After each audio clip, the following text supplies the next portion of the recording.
we do have Karandu Ratnayake who made his debut today, and we are ready for questions. Who wants to ask? But Anna.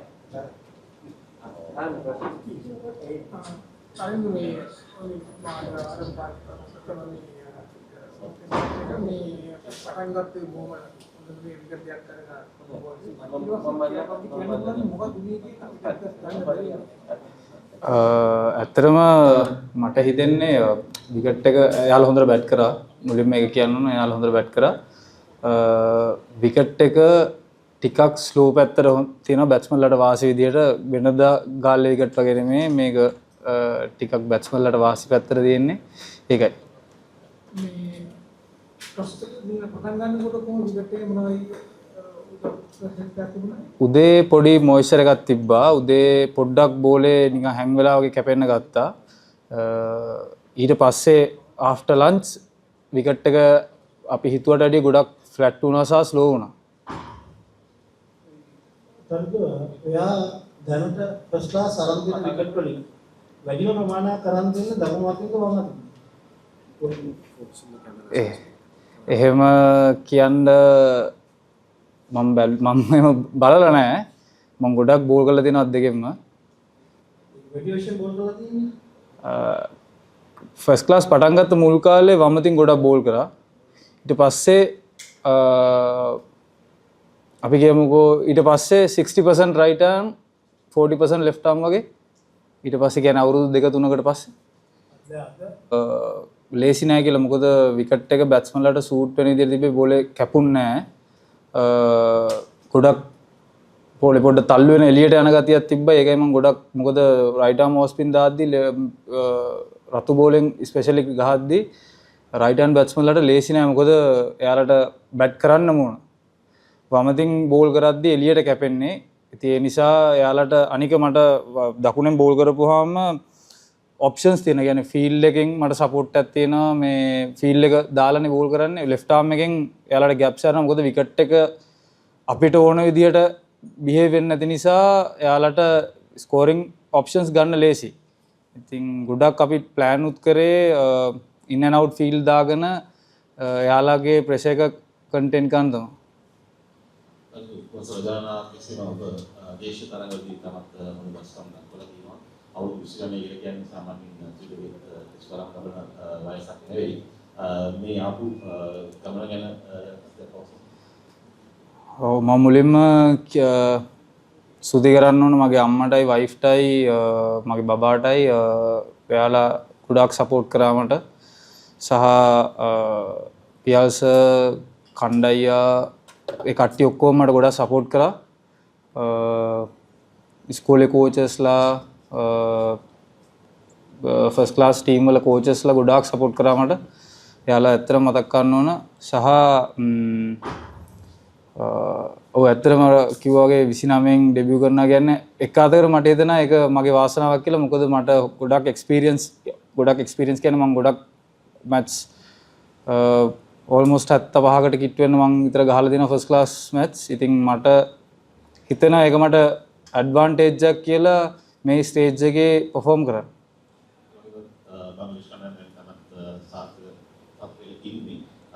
එක දිනේදී ඔබ කුමක්ද කරන්න ඕනේ කියලා පොඩි කතාවක් තිබුණා. අපි මුලින්ම කරන්න ඕනේ ඉතින් එයාලා බෝල් අවුට් කරන්න පුළුවන් තරම් අඩු ලකුණු සංඛ්‍යාවකට දවා ගන්න. ඒක ලේසි නෑ. අපි හොඳට බෝල් කරලා එයාලා ඕල් අවුට් කරන්න තමයි ප්ලෑන් කරන්නේ.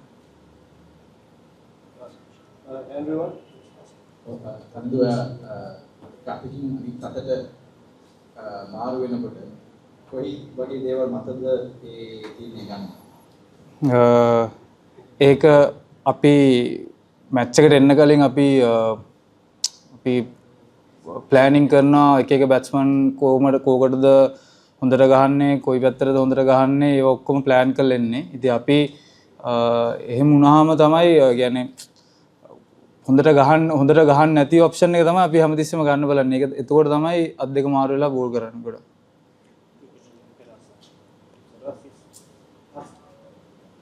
Tell us about the behavior of the wicket. You guys got 3 wickets early in the first session, but remained wicketless in the last 2 sessions. First session, it's going to be a little bit of wet in the wicket, and after that, it's getting flat and slow. That's why they are. First of all, they are batting really well, and yeah, second and third sessions, it's not easy to bowl. Yeah. What do you think? It will behave the same in the second day? Maybe yes. What else? Anybody? Mushfiqur and Nazim Hasan Shanto batted very well. How do you see the innings and rate those two innings?